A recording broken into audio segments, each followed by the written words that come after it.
All right, guys, I'm back with another video for my 474 here. I bought this tractor in the lower 48, so it did not come winterized. I live in Alaska, which is kind of a big deal for us to have a winterized kit on it. So I've got the block heater right here. I put a battery tender on it for the winter, and I've got a pad for it as well. Actually, while I'm thinking about it, let me walk in here. Let me grab the part number off of this.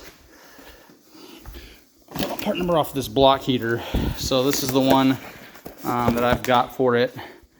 It's a CATS 11407. All right, and that should be a direct screw-in replacement. So I'm a one-man show.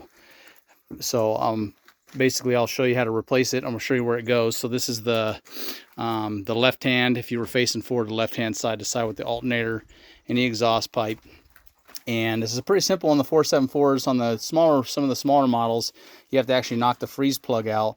But on the 474 and the 394, it's just this plug right here. It's a 1/2 inch extension. It'll fit right in there.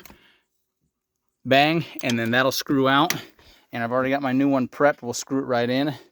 I'm going to leave the radiator cap in place. Some fluid probably will leak out, so I have my little drip pan there to catch it. And we're just going to swap it in, swap it out real fast. Get it screwed down, and then I'll route the plug out. And eventually what I'll do is I'll have a little three-way one with my block heater on it here, and my battery tender. And that way I can plug it in the winter, and it'll make this thing a little bit easier to start up. So yeah, I'll bring you back when we get it in. All right, so we got it screwed in there. I would recommend, I don't have a big enough socket. I just use this and kind of put it on there sideways.